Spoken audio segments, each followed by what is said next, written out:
Hey everyone, welcome to another episode from Tumjang Peak. আৰু এতিয়া আমাৰ ট্ৰেকিং ষ্টাৰ্ট হ'ব গাইজ। নাজানো কমপ্লিট কৰিব পাৰিম নে নাই বিকজ ৰাতিও ট্ৰেইনত টোপনি মাৰা নাই। আমি পুৰা টায়াৰ্ড আছিলোঁ বাট মনত এটা জোচ আছে যে পাৰিম। বলক আপোনালোককো তুমজাং পিকলৈ লৈ যাওঁ। এয়া চাওঁ তোমাৰ অৱস্থা।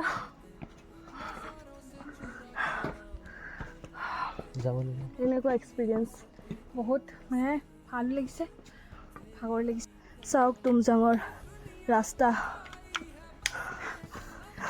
আৰু ইফালে পৰিলে এটা হাত দিও নাবাচিব,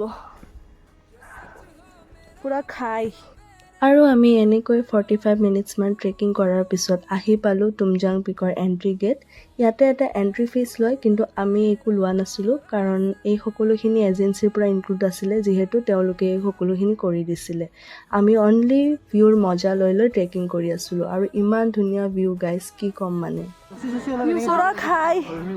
আৰু চাওক ৰাস্তা, চাওক এইখিনিয়ে ৰাস্তা, এনেকৈ যাব লাগিব। মানুহ ক'ত আছে? কিন্তু যিয়ে নহওক কিয়, ৰাস্তা যিমানেই ডেঞ্জাৰ নহওক কিয়, কিন্তু এটা ধুনীয়া ভিউ পাবৰ কাৰণে মানুহে কষ্ট কৰিছে, মানিব লাগিব।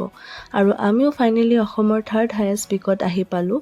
আমাৰ ৰখি 3 আৱাৰ্ছমান লাগিছিলে, কিন্তু আমি বেছি ৰখাও নাছিলোঁ, এইখিনি সময় লাগে।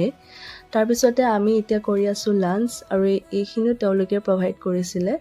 কিন্তু আপোনালোকে যদিও পেকেট লাঞ্চ তাতে ওপৰত যায় কৰে, কিন্তু আপোনালোকে য'তে ত'তে পেকেটবোৰ নেপেলাব, নিজৰ লগত মানে পলিথিনত ভৰাই কেনে লৈ আহিব, তলত পেলাই দিব ডাষ্টবিনত।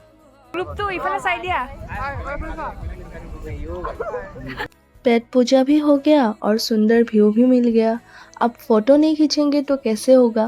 তাৰপিছতে আমি ষ্টাৰ্ট কৰি দিলোঁ আমাৰ ফটো ছেশ্যন, যিহেতু ছোৱালীবোৰে ইমান ধুনীয়া ভিউ পইণ্টত আহি ফটো নুঠিবনে। তাৰপিছতে আমি ছানছেট চাবৰ কাৰণে ৰিটাৰ্ণ হৈ আছোঁ, বিকজ তলত যোনটো ভিউ পইণ্ট আছে তাৰ পৰা ছানছেট বহুত ধুনীয়াকৈ দেখা পায়। আৰু তাৰলৈকে আহি পালোঁ, আৰু এয়া চাওক জান্নাত, মানে কয় নহয় হেভেন, মানে স্বৰ্গ আমি একদম পৃথিৱীতে দেখা পালোঁ। আৰু ছানছেট চাই আমি এতিয়া ৰিটাৰ্ণ হৈ আছোঁ কেম্প ছাইডলৈ। বাকী ভিডিঅ' নেক্সট পাৰ্টলৈ লৈ আহিম। নাও বাই বাই গাইজ।